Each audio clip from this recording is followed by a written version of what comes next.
এই দেশের বাংলাদেশের জনগণ সাক্ষী, কারণে অকারণে শর্তের পর শর্ত জুড়ে দিয়ে কিংবা নানা অজুহাতে বাংলাদেশের স্বার্থ বিরোধী একটি চক্র নির্বাচন অনুষ্ঠানের পথে বারবার নানা রকম বিঘ্ন সৃষ্টির অপচেষ্টা তারা চালিয়ে যাচ্ছে, এখনো চলছে ক্ষেত্র বিশেষে।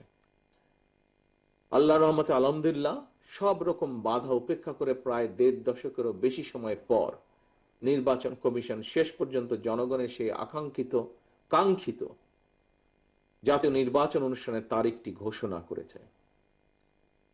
তবে প্রিয় ভাই বোনেরা, সতর্ক থাকতে হবে, ষড়যন্ত্র কিন্তু এখনো থেমে নেই। গণতন্ত্রের পক্ষে সাহসী সন্তান ওসমান হাদিকে গুলি করার যে ঘটনাটি, এটা কিন্তু সেই ষড়যন্ত্রের অংশ। কি ছিল ওসমান হাদির অপরাধ?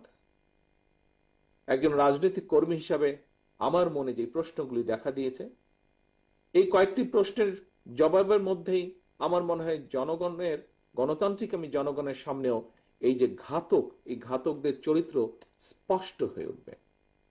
আমার মনে একজন রাজনৈতিক কর্মী হিসাবে যেই প্রশ্নগুলো দেখা দিয়েছে, এক, বর্তমান অন্তর্বর্তীকালীন সরকার বা সরকারকে যদি ব্যর্থ করা যায়, কারা তাহলে খুশি হবে? দুই, নির্বাচন ছাড়াই বর্তমান অন্তর্বর্তীকালীন সরকারকে বহাল রাখা গেলে কারা লাভবান হবে? তিন, দেশে জনগণের ভোটে জনগণের সরকার প্রতিষ্ঠিত না হলে কাদের লাভ? প্রিয় ভাই বোনেরা, আমি বিশ্বাস করি এসব প্রশ্নের জবাবের মধ্যেই হাদির ঘাতকেরা লুকিয়ে রয়েছে। স্বাধীনতা প্রিয় গণতান্ত্রিকামী জনগণের শত্রুরা ঘাপটি মেরে রয়েছে এইসব প্রশ্নের ভেতর। প্রিয় ভাই বোনেরা, সম্মানিত উপস্থিতিবৃন্দ, প্রিয় নেতৃবৃন্দ, আমি বিজয় দিবসের এই গৌরবজনক সময় দৃঢ়ভাবে বলতে চাই, যারা স্বাধীনতা প্রিয় গণতান্ত্রিকামী জনগণকে ভয় দেখাতে চায়, তার অবশ্যই ব্যর্থ হবে ইনশাআল্লাহ। ভয়ের কোনো কারণ নেই। মানুষের জয় পরাজয়, জীবন মৃত্যু সবকিছু আল্লাহর হাতে নির্ধারিত। সুতরাং আল্লাহর উপরে ভরসা রেখে আমরা সকলে যদি ঐক্যবদ্ধভাবে জনগণের অধিকার প্রতিষ্ঠার মিছিল এগিয়ে নিয়ে যেতে থাকি, ইনশাআল্লাহ ষড়যন্ত্রকারীরা অবশ্যই পিছু হটতে বাধ্য হবে। 1971 সালে প্রমাণিত হয়েছে, 2024 সালে প্রমাণিত হয়েছে, 1975 সালের 7ই নভেম্বর 90-এ স্বৈরাচার বিরোধী আন্দোলন, প্রতিটি আন্দোলন সংগ্রামে প্রমাণিত হয়েছে, জনগণ ঐক্যবদ্ধ থাকলে জনতার বিজয় কেউ ঠেকিয়ে রাখতে পারে না। আমি দৃঢ় কণ্ঠে বলতে চাই, নির্ধারিত সময় নির্বাচন ইনশাআল্লাহ অনুষ্ঠিত হবে।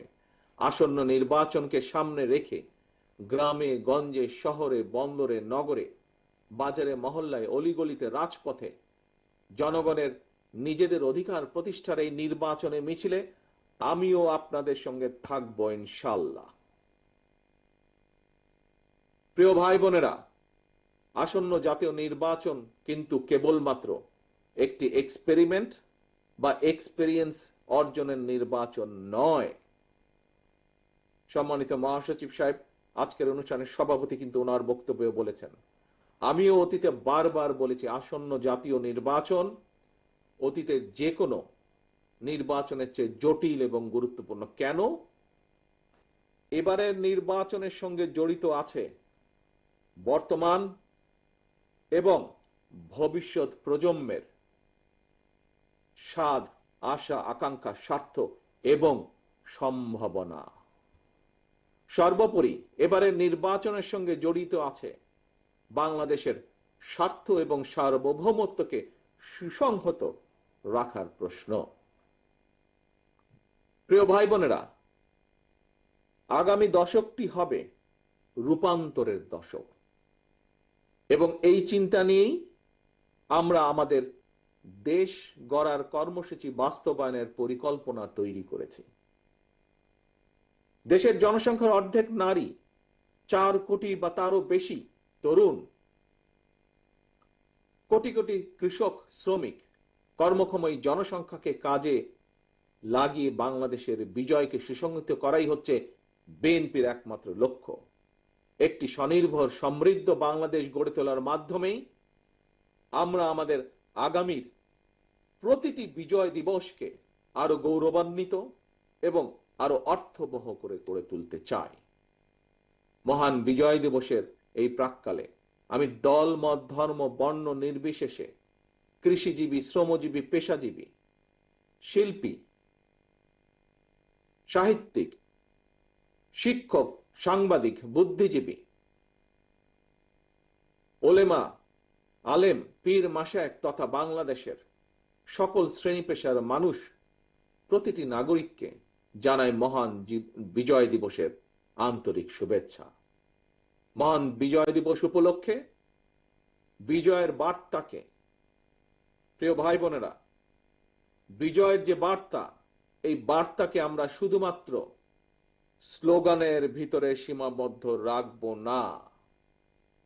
বিজয়ের সুফল প্রতিটি নাগরিকের ঘরে ঘরে পৌঁছে দিতে আসন্ন জাতীয় নির্বাচনে বাংলাদেশ জাতীয়তাবাদী দল বিএনপি বা ধানের শীষ আবারও জনগণের সহযোগিতা, সমর্থন এবং সুযোগ প্রত্যাশা করছে।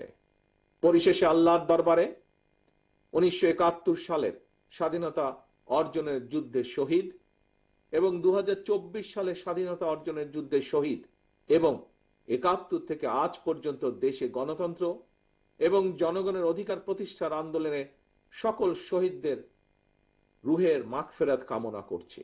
আল্লাহর দরবারে প্রতিটি আন্দোলন সংগ্রামে হতাহতদের দ্রুত আরোগ্য কামনা করে আমার বক্তব্য আজ এখানে শেষ করছি। আল্লাহ হাফেজ। বাংলাদেশ